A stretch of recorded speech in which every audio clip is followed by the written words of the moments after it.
President Granger issues elections proclamation and the CDC mapping and monitoring the spring tide.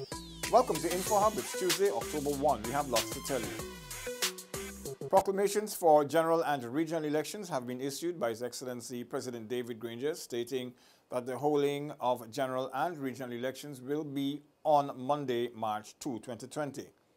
The proclamation was made in keeping with Article 61 of the Constitution, whilst the election date was proclaimed under Article 60, Section 2 of the same Constitution.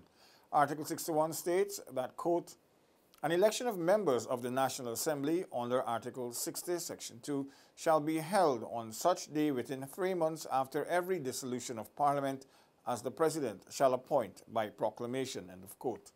In the meantime, March 2, 2020 is also the date set for elections of members of the Regional Democratic Councils, according to the head of state.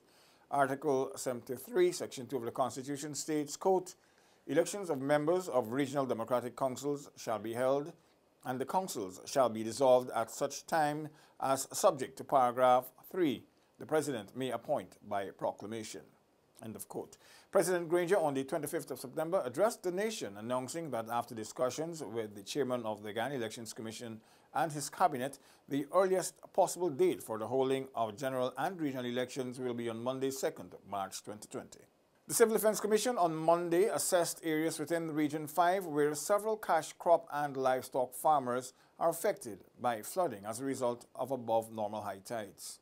What we're doing right now too is actually mapping using geographic information system all of the areas that were actually impacted to get an understanding of how the high tides impacting the coastline. At present, the private sector has also collaborated with the Commission to aid some of the severely impacted communities.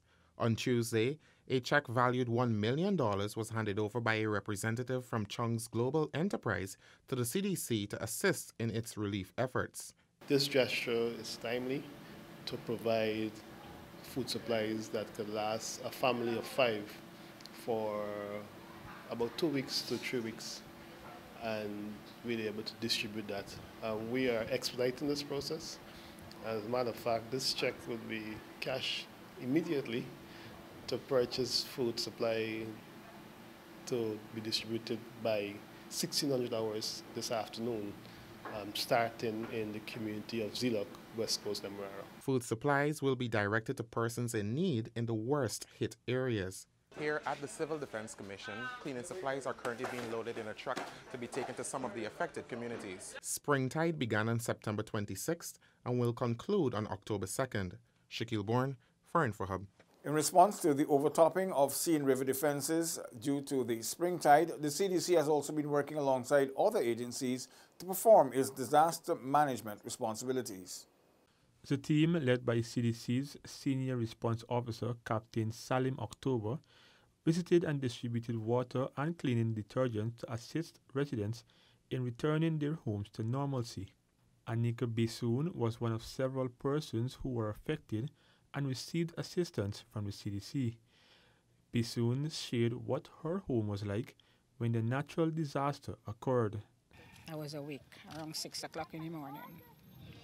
When I awake, the water was at the back of the house, and in split seconds the water get into the house. So you couldn't get to move, nothing particular until. However, she was happy that an intervention was made and support was given. Well, whatever they give, I'm satisfied. Captain October said that the CDC will continue to monitor the area and ensure residents receive the necessary sanitary supplies.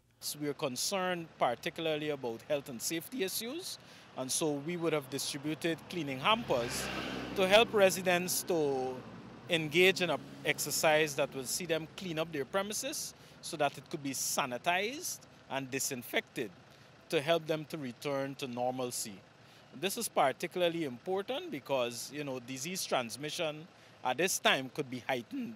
October advised that the above normal high tide remains in effect until Wednesday.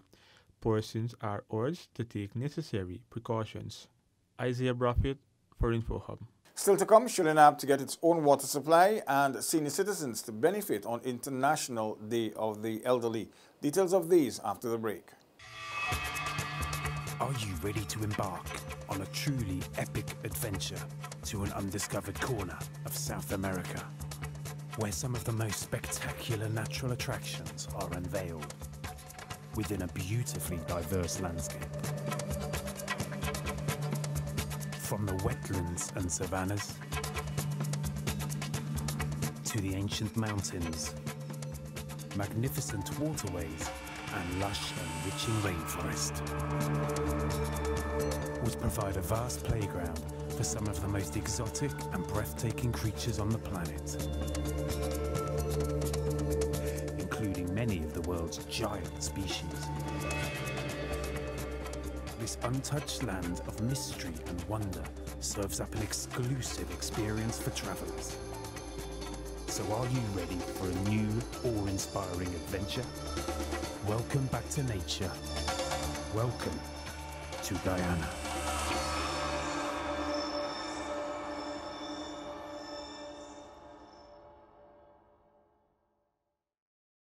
Thanks for staying with us. As the Guyana Water Incorporated digs deep, Shulinab and several other South Rupununi communities are set to receive potable water for the first time. Shulinab in South Central Rupununi is among several communities set to receive its own potable water supply for the very first time. John Chow from GWI tells us how. So far we have done the GIS mapping of the community and also the level survey, which will enable us to come up with the design, right, which would ensure us that each household can get water through a distribution network. And Shulinab is one of the communities that would benefit from a new drilled well, which is expected to commence sometime in the later part of November. And along with this new drill well, we are going to be doing constructing a distribution network so as to ensure that each household have their own private connections. Yao listed some of the communities slated to benefit from the Guyana Water Incorporated intervention. In central Rupununi, we have St. Ignatius, we have Yupukari, Kaikombe, Napi, Hiowa, Karasabai, Anai, Aranaputa. Well, these are the few I can recall at the moment. However, GWI is also advancing in drilling wells in Parikwarnau, Kumu, Mokomoko, Quarry, and I think Merwa also. From the compound of the Shulinab Benab with videographer Akim Thomas, Paul McAdam for InfoHub.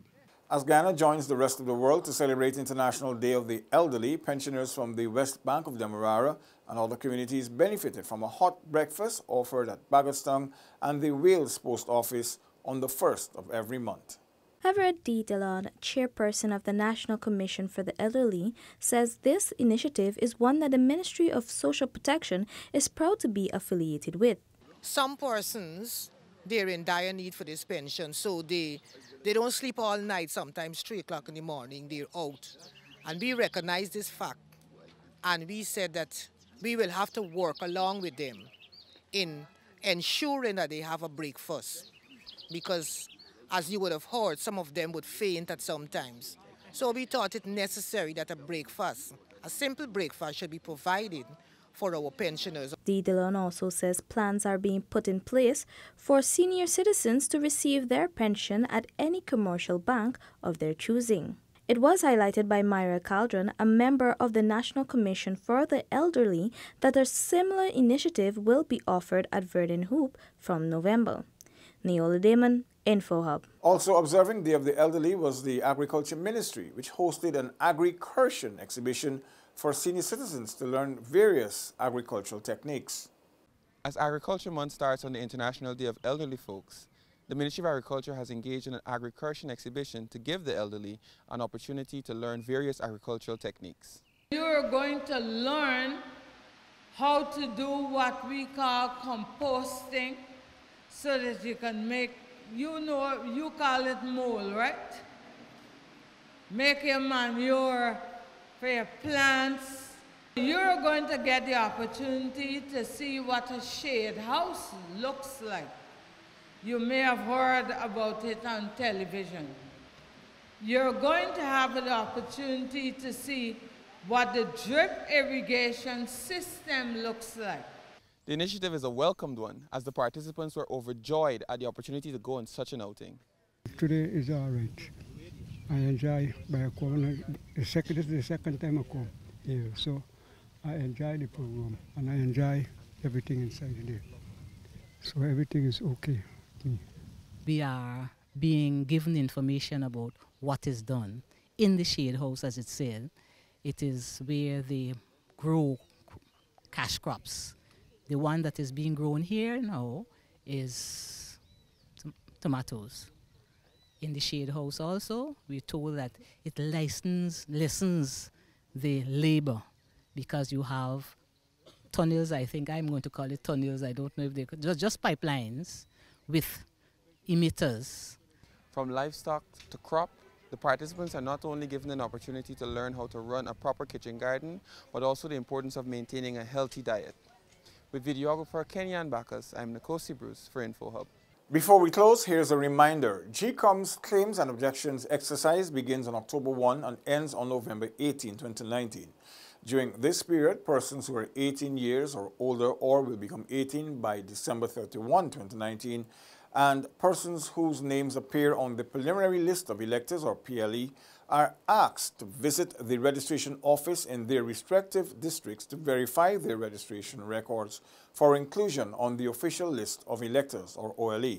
Also, persons whose names appear on the central register can also make changes or corrections to their particulars of transfers. The countrywide exercise is being conducted at all GCOM offices. That's all for today. Connect with us on WhatsApp, Facebook, and YouTube. Much more news is on our website, dpi.gov.gy, and pop over to Instagram for the latest photo updates at DPI Guyana. Your Bridge and Weather reports are up next. Goodbye for now.